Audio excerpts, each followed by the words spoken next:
21 मई 2025 में रिलीज होने वाला 9 पजल कोरियन ड्रामा एक मिस्ट्री क्राइम थ्रिलर है जिसका सस्पेंस तुम गैस नहीं कर पाओगे। Welcome back to my channel. अब मैं एक्सप्लेन करूंगी थर्ड एपिसोड को और पिछले एपिसोड्स के लिंक डिस्क्रिप्शन से देख लो। तो थर्ड एपिसोड शुरू होती है जब वीना को अपने अंकल का मर्डर का थोड़ा बहुत सीन याद आ जाता है कि उसके पीछे डैन में कोई और भी था। तो वो गिल्ट फ्री हो जाती है कि उसने कोई क्राइम नहीं किया। अब डिपार्टमेंट की इंटरनल न्यूज़ फैलने लगती है कि वायलेंट क्राइम के लोगों का मियोंग के मर्डर केस से कुछ संबंध है। अब इस बात से ही ओन बहुत परेशान हो जाता है और इस केस को जल्द से जल्द रैप अप करने के लिए वो ईना से हेल्प मांगता है। वो ईना को कुछ दिनों के लिए डिपार्टमेंट ज्वाइन करने का कहता है और ईना फौरन अग्री कर लेती है। अब ईना को वायलेंट क्राइम्स में देखकर किम चिढ़ जाता है क्योंकि वो उसे खुद एक कातिल मानता है।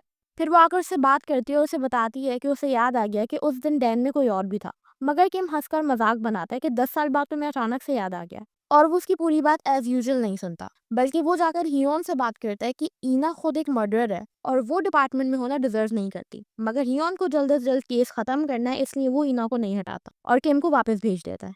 अब ईना अपने थेरेपी सेशन में बता रही होती है कि उसको वायलेंट क्राइम्स में से किसी पर भी ट्रस्ट नहीं है क्योंकि वो सब कहीं ना कहीं ग्रिफिन बार से लिंक्ड है। लेकिन किम पे भरोसा किया जा सकता है, इसलिए वो किम को प्रोफाइल करेगी और देखेगी कि वो ट्रस्टवर्दी है या नहीं। अब वो डॉक्टर ली से ये भी पूछती है कि इतने सालों बाद अचानक से उसको वो फ्लैशबैक क्यों आए। तो वो बताती है कि दूसरा पजल मिलने की वजह से शायद तुम्हें ये लगा कि ये केस दूसरे केस से कनेक्टेड है, इसलिए तुम्हारी मेमोरी भी वापस आ गई, जो कि एक अच्छी बात है। मगर ईना कहती है कि उसको अभी पूरी तरीके से अपने फ्लैशबैक पे ट्रस्ट नहीं है। अब वायलेंट क्राइम्स में मीटिंग चल रही होती है जिसमें चोई बताता है कि जहाँ मियोंग की कार पार्क थी वो दरअसल उसकी पार्किंग प्लेस थी ही नहीं, बल्कि ओल्ड सिटी के एक दूसरे आदमी ने उसे बताया कि इस ब्लाइंड स्पॉट वाली जगह पर वो अपनी कार पार्क किया करता था। मगर कुछ दिन पहले उसने कुछ हैरेसमेंट देखी, जैसे किसी ने उसकी कार पे स्क्रैचेस डाल दिए या किसी ने उसकी टायर पंचर्स कर दिए, जिसकी वजह से उसने कहीं और पार्क करना शुरू कर दिया। तो अब ये बात सुनकर किम को लगता है कि ये एक बहुत वेल प्लान्ड मर्डर है जिसकी तैयारी किलर काफी टाइम से कर रहा था।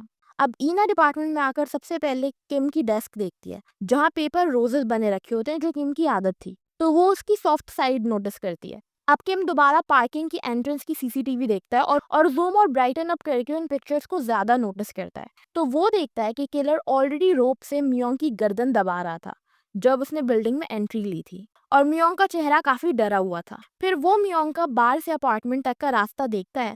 तो वो ये कैलकुलेट करता है कि बार की पार्किंग में कैमरास नहीं थे। इसका मतलब बार से लेकर द ओल्ड सिटी अपार्टमेंट तक सिर्फ बार की पार्किंग ही ऐसी जगह है जहाँ किलर ने मियोंग की कार में एंट्री ले ली होगी। लेकिन फिर वो ये सोचता है कि अगर बार की पार्किंग में भी सीसीटीवी कैमरास इंस्टॉल्ड नहीं थे तो उसने वहीं मियोंग का मर्डर क्यों नहीं कर दिया। अब वो ओल्ड सिटी अपार्टमेंट की पार्किंग में खड़ा होकर ये सोच रहा होता है कि आखिर इसी जगह पर लाकर मर्डर क्यों किया गया है। और इतने में ईना आ जाती है और वो भी ये सारी चीजें ऑलरेडी कैलकुलेट कर चुकी होती है।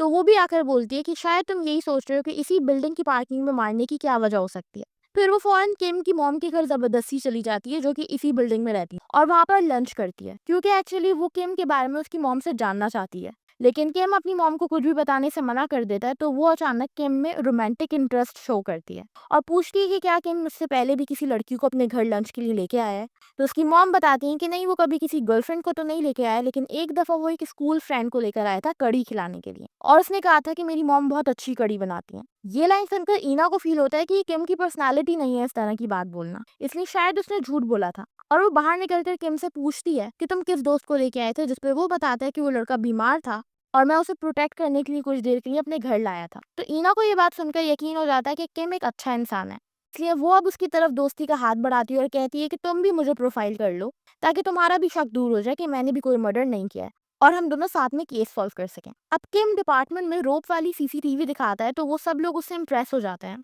और वो बताता है कि इतने रास्ते उस पर रोप रखने की वजह से ड्राइविंग सीट पे उसके कहीं ना कहीं फिंगरप्रिंट्स लग गए होंगे। और इन्हें पता चलता है कि किलर की आधी उंगलियों के निशान ड्राइविंग सीट पर थे, जिनको मैच करवाने के लिए वो लोग भेज देते हैं। अब ये लोग ईना को अपनी प्रेजेंटेशन देने के लिए कहते हैं और ईना अपनी थ्योरी सामने रखती है कि ये एक सीरियल किलर है और वो अपने अंकल डोंग के मर्डर को इससे जोड़ना शुरू करती है। कहती है कि ये दोनों मर्डर्स विक्टिम की पर्सनल स्पेसेस में हुए हैं, जैसे कि उनकी कार या घर जहाँ पे सीसीटीवी ना हो। दोनों में गर्दन पे मिनिमल वार किया गया है, यानी किलर का मकसद उन्हें टॉर्चर करना नहीं था। और दोनों किसी कोल्ड और कैलकुलेटेड बंदे के वेल प्लान्ड मर्डर्स हैं, जिसने मर्डर्स के बाद सिग्नेचर के तौर पे पजल पीसेस दिए हैं। लेकिन डिपार्टमेंट के हेड उसकी बात पर गुस्सा करते हैं। यंग कहता है कि तुम कहाँ से 10 साल पुराना केस लेकर आ रही हो सिर्फ इन पजल्स की बुनियाद पर, इसलिए वो इन दोनों केसेस की सिमिलैरिटीज को नोटिस नहीं करते।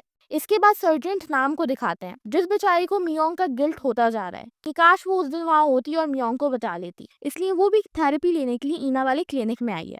अब डिपार्टमेंट मियोंग का बैकग्राउंड चेक करता है और इन्हें पता चलता है कि वो अपनी मॉम के मरने के बाद किसी के साथ भाग गई थी और 7 साल तक उसकी फैमिली ने उससे हर तरह का कनेक्शन तोड़ दिया था। लेकिन 7 साल के बाद वो दोबारा अपने डैड से मिली थी। अब किम और ईना उसके डैड से मिलने के लिए जाते हैं, लेकिन उनके घर में कोई नहीं होता और उनका नेबर बताता है कि वो इस वक्त हॉस्पिटल में है क्योंकि उन्हें डिमेंशिया और उन्हें कुछ याद नहीं रहता। अब नर्स इन्हें बताती है कि किसी किसी दिन वो एक वर्ड भी नहीं बोलते और आज शायद वही दिन है। तो ईना को पता होता है कि ये ऐसे कुछ नहीं बोलेंगे, इसलिए अचानक से वो यूनिफॉर्म पहनकर आती है और मियोंग बनकर उसके डैड से बात करती है। वो आकर कहती है कि डैड, क्या आप मुझे मिस करते हैं? और वो आदमी वाकई उससे बात करने लगता है।